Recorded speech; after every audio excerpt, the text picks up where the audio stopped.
지브리가 황금기를 맞이하며 평온하고 만족스러운 시간으로 상상하는 시점에 서 있을 때 많은 노인들에게 현실은 그리 낭만적이지 않을 수 있습니다.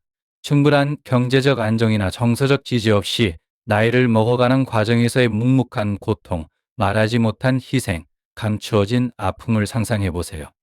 이번 심층 탐구를 통해 우리는 경제적 의존, 건강 문제, 가족 간의 유대감에 대한 갈망 등 다양한 어려움에 직면한 노인들의 깊은 이야기를 다룹니다. 존엄성을 지키고 우리의 건강을 보장하며 인생의 황혼기를 진정으로 소중히 여길 수 있는 필수적인 단계를 함께 알아보세요. 1. 연금이나 저축 없이 살아가는 노인들. 우리가 인생을 살아가며 나이가 들어감에 따라 경제적 독립은 단순한 필요성을 넘어서 존엄의 기둥이 됩니다. 안타깝게도 많은 노인들이 연금이나 저축 없이 취약한 상황에 처해 있으며 어쩔 수 없이 자녀들에게 경제적 지원을 요청해야 하는 경우가 많습니다. 이러한 의존은 때때로 불가피할 수 있지만 깊은 감정적 고통을 유발할 수 있습니다. 한때 자립적이었던 부모가 이제 자녀들에게 돈을 부탁해야 하는 상황을 상상해 보세요. 이 행위 자체가 상당히 겸손하게 느껴질 수 있으며 삶의 통제력을 잃었다는 상실감과 함께 당혹감을 불러일으킬 수 있습니다. 경제적 도움을 요청할 때마다 줄어든 자립성을 상기하게 되어 마음에 큰 아픔을 남길 수 있습니다. 짐이 되었다는 두려움은 마음속 깊이 무겁게 자리 잡을 수 있으며 이는 가족 간의 관계에도 영향을 미칠 수 있습니다. 더 나아가 자녀들에게서 느껴지는 조급함이나 불만이 있다면 그것은 더욱 마음을 아프게 할 수 있습니다. 누구도 원하지 않는 이러한 현실은 자존감을 상하게 하고 고립감을 느끼게 할 수 있습니다. 저런 냉혹한 현실은 우리 스스로의 미래를 위한 재정 계획의 중요성을 일깨워 줍니다. 나이가 들면서 경제적 독립을 유지하는 것은 우리의 존엄을 지키는 것일 뿐만 아니라 사랑하는 이들과의 유대감을 강화시켜주며 자긍심과 평온함으로 황혼기를 살아갈 수 있게 해줍니다. 2. 독립된 주거 없이 살아가는 노인들. 많은 노인들은 노후의 자녀들과 함께 평화롭게 살아가는 꿈을 꾸지만 현실은 이상과는 많이 다릅니다. 자녀가 아무리 효심이 깊더라도 오랜 동거는 필연적으로 갈등을 일으킵니다. 특히 농촌 지역에서는 상황이 더 심각합니다. 많은 노인들이 자녀들에게 집을 너무 일찍 물려주고 자신은 머물 곳이 없게 되는 경우가 많습니다. 그 결과 노인들은 자녀들의 집을 전전하며 마치 떠돌이처럼 뿌리 없는 삶을 살아가게 되는데 이는 존엄성과 안정감을 잃게 만드는 비참한 생활입니다. 이러한 떠돌이 같은 삶은 매우 불안정합니다. 겉으로 보기에는 자녀들이 부모를 돌보고 있는 것처럼 보일 수 있지만 실제로 노인들은 큰 고통을 겪고 있습니다. 한 자녀의 집에서 다른 자녀의 집으로 옮겨 다니면서 그들은 항상 짐이 된 것 같은 느낌을 받으며 결코 진정한 집이라고 느끼지 못합니다. 안정감과 독립성의 부족은 그들의 존엄성을 해치고 평화를 앗아갑니다. 아들의 집에서 사는 것은 마치 남의 집에서 사는 것과 같고 다른 가정의 규칙과 분위기에 따라 살아가야 합니다. 이러한 암울한 현실은 노인들에게 독립된 주거가 얼마나 중요한지를 강조합니다. 이는 단순히 물리적인 주거 공간의 문제가 아니라 노년기에 필요한 안정감, 존엄성, 그리고 존중을 위한 필수 조건입니다. 노인들은 단순히 지붕이 있는 곳에서 살아가는 것이 아니라 진정으로 자신이 집이라고 부를 수 있는 공간에서 살아갈 권리가 있습니다. 3. 결혼이나 자녀 없이 평생을 살아온 노인들. 만약 결혼이나 자녀를 두지 않고 인생의 황혼기에 접어든다면 어떤 모습일까요? 일부 노인들에게는 이러한 선택이 고립된 현실을 초래할 수 있습니다. 몸이 불편해져 누워만 있게 될 때 따뜻한 차 한 잔을 건네줄 사람조차 없는 경우가 많습니다. 재산이 많거나 요양원에 머무른다 해도 이러한 상황의 냉혹함을 피할 수는 없습니다. 자녀나 가족의 강력한 지지가 없는 경우 이들은 간병인의 학대나 다른 입소자들의 괴롭힘에 취약해질 수 있습니다. 이 현실은 외로움과 방치의 어두운 단면을 보여줍니다. 자녀가 없다는 것은 곧 자신을 보호하고 돌봐줄 옹호자가 없다는 뜻입니다. 노년기에 접어든 이들은 신체적인 쇠약뿐만 아니라 정서적, 심리적 고통 속에서 가장 시기를 보내며 가족의 온기와 안전을 그리워할 수밖에 없습니다. 지 메시지는 분명하고 가슴 아픕니다. 자녀 없이 살아가는 선택이 노년기에 깊고 고통스러운 결과를 초래할 수 있음을 일깨워줍니다. 이는 가족의 유대감이 얼마나 소중한지, 그리고 자녀가 노인의 삶에서 얼마나 중요한 역할을 하는지에 대한 뼈아픈 교훈을 남깁니다. 4. 자녀에게 희망이 없는 노인들. 자녀들이 자립하지 못하고 집에서 무기력하게 시간을 보내며 아무 생각 없이 먹고 마시고 당신이 힘들게 번 돈에만 의존하는 모습을 상상해 보세요. 나이가 들수록 평온하고 안정된 노후의 꿈은 악몽으로 변해갑니다. 아무리 많은 저축을 했더라도 자녀들의 의존 속에서 점차 줄어드는 것을 느끼게 됩니다. 매일같이 당신의 재정적 안전망이 서서히 소진되는 것을 보면서 불확실한 미래에 대한 불안은 점점 커져갑니다. 행복과 여유로 가득해야 할 황혼기는 자꾸만 줄어드는 자원을 어떻게 하면 버텨낼 수 있을지 고민하는 시간으로 변해갑니다. 자녀들이 기술을 배우지 않고 경제적으로 기여하려 하지 않는다면 결국 당신의 돈은 바닥날 수밖에 없습니다. 그 순간이 오면 가정은 위기에 대처할 준비가 돼 있지 않을 것이며 당신은 가장 연약한 시기에 큰 불안과 고통에 직면하게 될 것입니다. 이 글은 모든 노부모님께 드리는 부탁입니다. 자녀에게 독립성과 책임감을 길러주는 것이 얼마나 중요한지 깨달으세요. 자녀들이 당신의 자원과 마음의 평화를 고갈시키지 않도록 하세요. 당신 자신의 행복과 가정이 안정된 미래를 위해 자녀들이 기술을 배우고 일자리를 찾아 자립할 수 있도록 격려하십시오. 당신의 행복과 안녕은 거기에 달려 있습니다. 또 평생 올바르지 못한 행동을 해온 노인들. 진생을 살아가며 우리의 행동과 인격은 주변 세계와 우리가 남길 기억을 형성합니다. 이제 황혼기에 접어든 일부 노인들은 과거를 돌아보며 후회를 안고 있습니다. 그들은 젊었을 때 가까운 사람들의 사랑과 존경을 멀리하는 선택을 했습니다. 담배를 피우고 술을 과도하게 마시며 도박으로 재산을 탕진하고 분노와 이기심에 휘둘리며 살아왔습니다. 배우자를 학대하고 가족을 외면하며 그로 인한 결과가 먼 미래에 올 것이라 생각했습니다. 하지만 이제 그 선택들은 그들에게 되돌아왔습니다. 그들의 자녀와 배우자들은 과거 그들의 행동으로 상처받았고 이제는 평화와 치유를 찾기 위해 그들로부터 멀리 떨어져 있습니다. 그 결과 이 노인들은 고립되어 있으며 한때 당연하게 여겼던 관계와 애정을 갈망하고 있습니다. 이러한 반성은 우리의 행동이 얼마나 오랫동안 영향을 미치는지에 대한 강력한 교훈을 줍니다. 변화를 위해 늦은 때는 없습니다. 젊은이든 노인이든 모두에게 친절과 인내, 사랑을 기르라는 촉구의 메시지가 될 수 있습니다. 자신의 과거 실수를 깨닫는 노인들에게는 구원과 화해가 여전히 가능하다는 사실을 기억하세요. 진정한 후회와 화해의 의지를 가지고 다가간다면 깨진 관계를 다시 회복하고 그들이 갈망하는 따뜻함과 동반자애를 찾을 수 있습니다. 우리 모두 사랑과 존경의 유산을 남기기 위해 노력하여 우리의 황혼기가 소중한 관계 속에서의 위로와 기쁨으로 가득 차도록 합시다. 자녀들에게 전 재산을 준 노인들.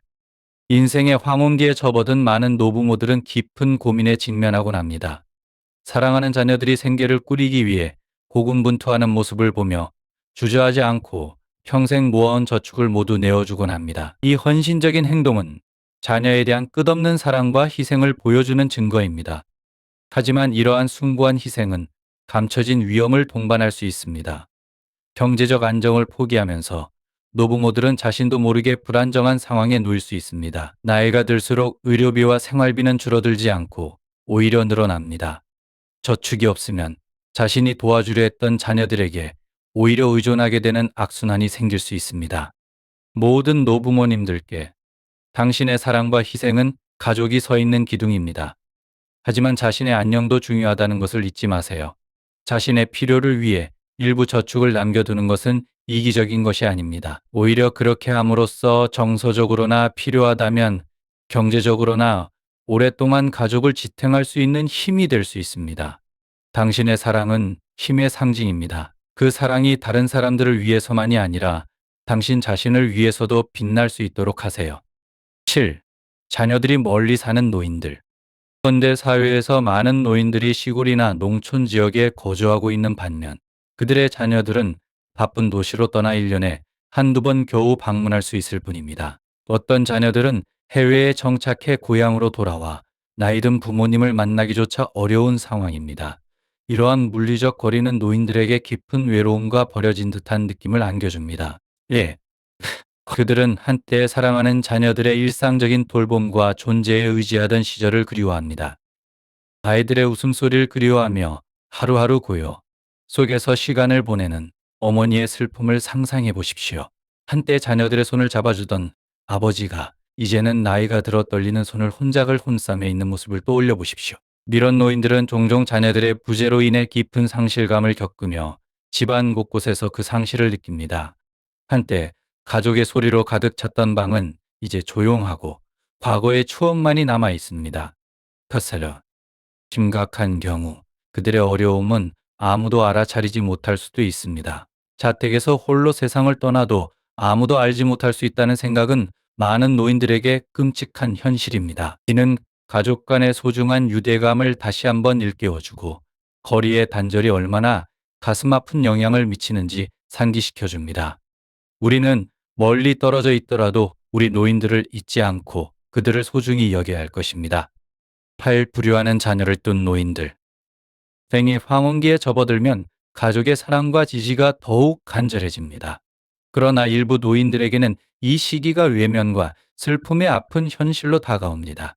한때 인생의 가장 큰 기쁨과 희망이었던 자녀들이 필요할 때 등을 돌릴 때 그 감정적 충격은 이루 말할 수 없이 큽니다. 질병과 싸우면서도 한없이 사랑으로 키운 자녀들로부터 무관심을 마주하는 상황을 상상해 보세요. 효심의 부재는 말로 다 표현할 수 없는 공허함을 남기며 노인들은 그들의 고난을 홀로 감당해야 합니다. 자녀에게 버림받는 고통은 나이가 들수록 더욱 깊어지는 조용한 고통입니다. 단순히 육체적인 돌봄의 부재가 상처가 되는 것이 아니라 배신감과 고립감이 깊이 남습니다. 일부 노인들은 자녀들이 자신의 죽음을 바라며 편리함을 위해 애정을 버렸다는 가슴 아픈 현실에 직면하게 됩니다. 이러한 냉혹한 현실은 황혼기를 품위와 기쁨으로 가득 차야 할 시간에서 절망과 외로움으로 바꿔놓습니다. 이 절박한 상황에서 감정적 고통은 어떤 신체적 질병보다 더 심각할 수 있으며 깊은 상처를 남기고 점점 더 멀어져 가는 자비로운 손길에 대한 절실한 필요성을 상기시킵니다. 건강이 좋지 않은 노인들. 우리 집의 조용한 구석에는 건강이 악화된 많은 어르신들이 고통을 겪고 계십니다. 자녀들이 정성을 다해 보살피고 사랑을 쏟아도 병마의 그림자는 그 어떤 위로나 기쁨을 가리기도 합니다.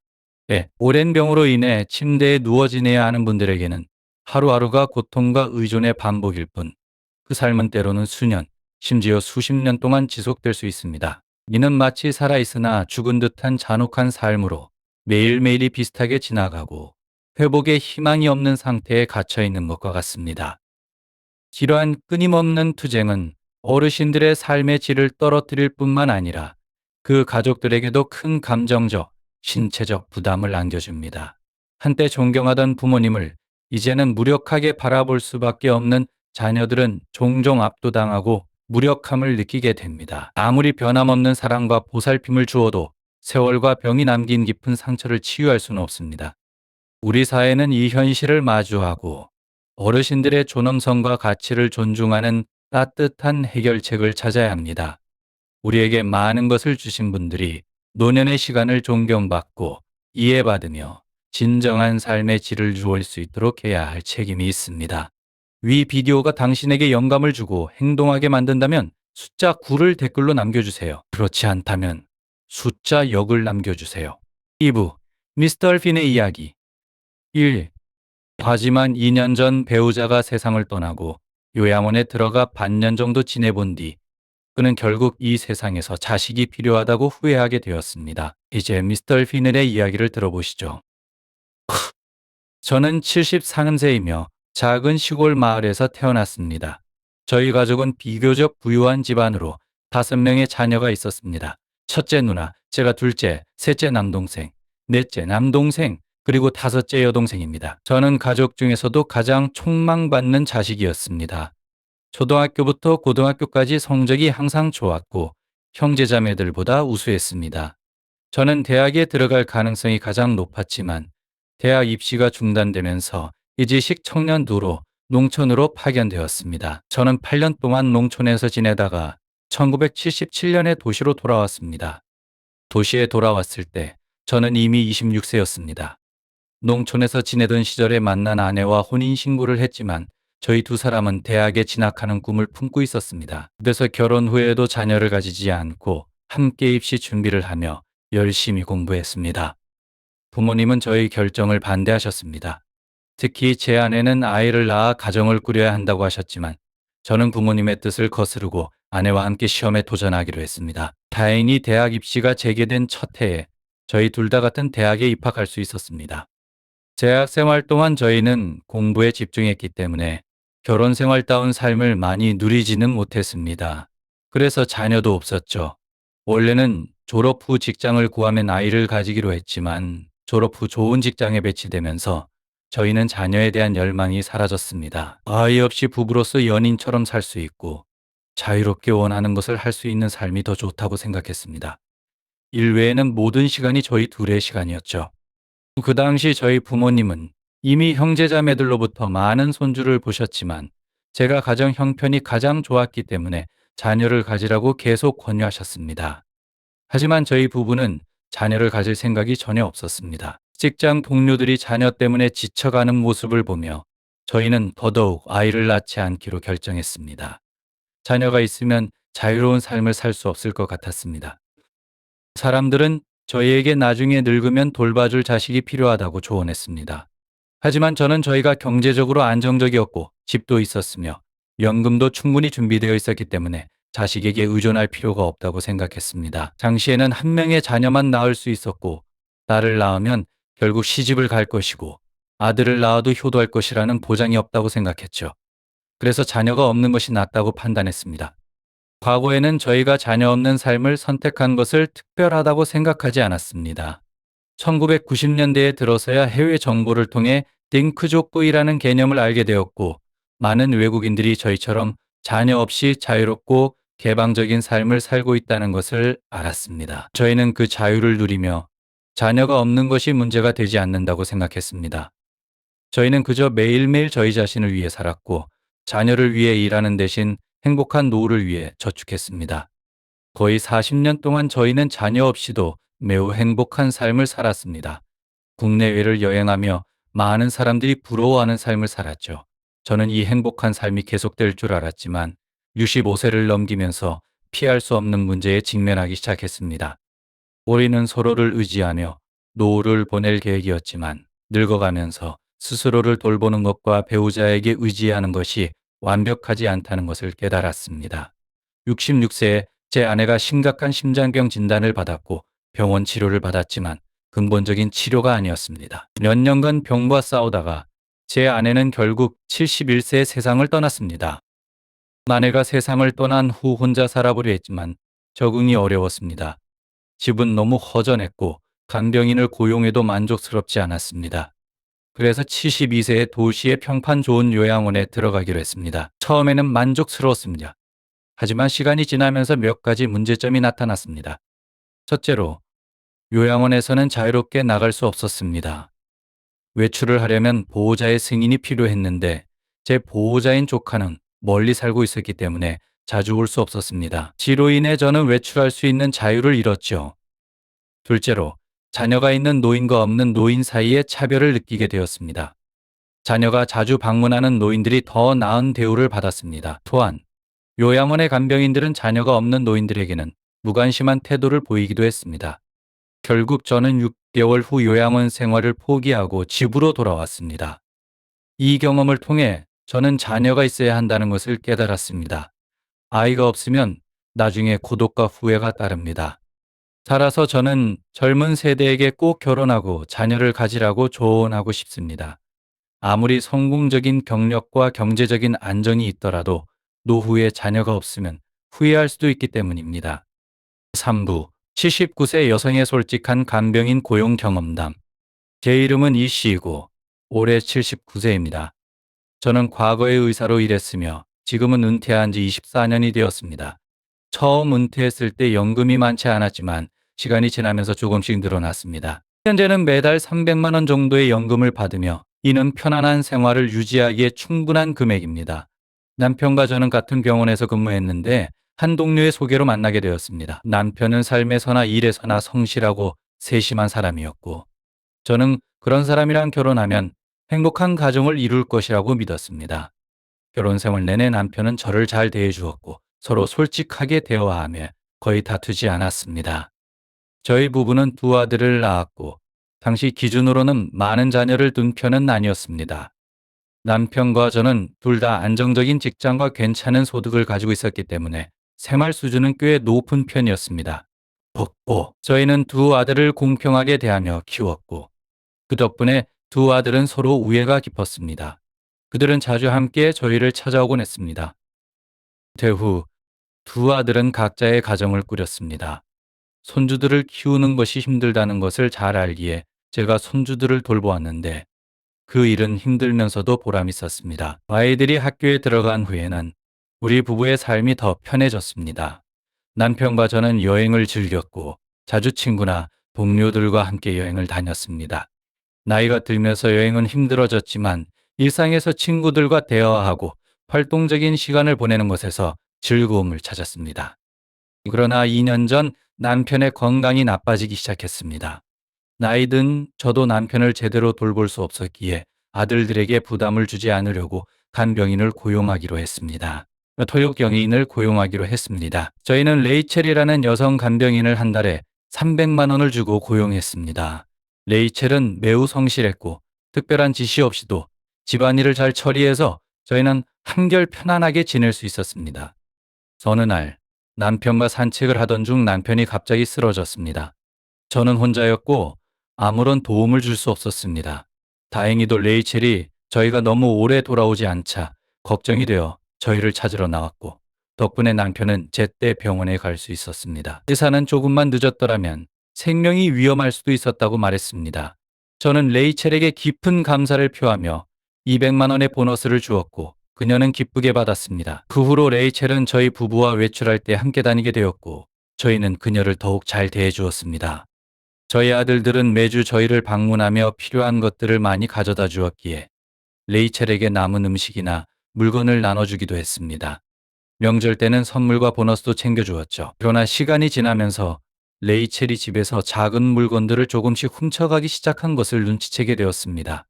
처음에는 그냥 넘어갔지만 남편이 저에게 준 소중한 목걸이마저 사라지자 참을 수 없었습니다. 레이첼을 추궁했으나 그녀는 부인했고 증거가 없던 저는 그녀가 외출한 틈을 타 방을 뒤져보았고 결국 그녀의 가방에서 목걸이를 발견했습니다. 그 배신감은 이루 말할 수 없었고 저는 그녀를 해고하기로 결심했습니다. 레이첼은 용서를 빌었지만 저는 그녀가 다시 그런 일을 저지를 것이라 생각해 받아들이지 않았습니다. 레이첼이 떠난 후 다른 간병인들을 고용해 보았지만 그녀만큼 유능한 사람을 찾기는 어려웠습니다. 결국 저희는 더 이상 간병인을 고용하지 않기로 했습니다. 요양원에 가는 것보다는 집에서 지내는 것이 더 편하다고 느꼈기 때문입니다. 그래서 아들 중 한 명과 함께 살기로 결정했습니다. 두 아들과 그들의 아내를 불러 이 계획을 설명하며 저희가 생활비로 300만 원을 그리고 저희를 돌봐주는 수고비로 500만 원을 매달 드리겠다고 제안했습니다. 첫째 아들과 며느리는 안정적인 직장에 다니며 은퇴를 앞두고 있었습니다. 둘째 아들은 교사였고 그의 아내는 의류 매장을 운영하고 있었습니다. 저는 둘째 며느리라 바빠 걱정이 되었지만 그녀는 저희가 아이들을 돌봐주었던 것에 감사하며 저희를 돌보겠다고 자청했습니다. 첫째 며느리도 은퇴 후에는 도울 의사를 밝혔습니다. 그들의 따뜻한 마음에 감동하여 저희는 둘째 아들 집으로 이사하게 되었습니다. 둘째 며느리는 일을 그만두고 저희를 돌보며 지금은 모두 함께 행복하게 지내고 있습니다. 아들들과 며느리들은 매우 효성스러워 자주 선물을 사다 주고 시간을 내어 저희와 함께 보내줍니다. 매주 열리는 가족 저녁 식사는 큰 즐거움입니다. 이 경험을 통해 나이가 들면 진정한 의지는 자식들에게서 나온다는 것을 배웠습니다. 그들의 효성이 있기에 저희는 여전히 편안하고 행복한 삶을 살고 있습니다. 위 비디오가 당신에게 영감을 주고 행동하게 만든다면 숫자 9를 댓글로 남겨주세요. 그렇지 않다면 숫자 0을 남겨주세요.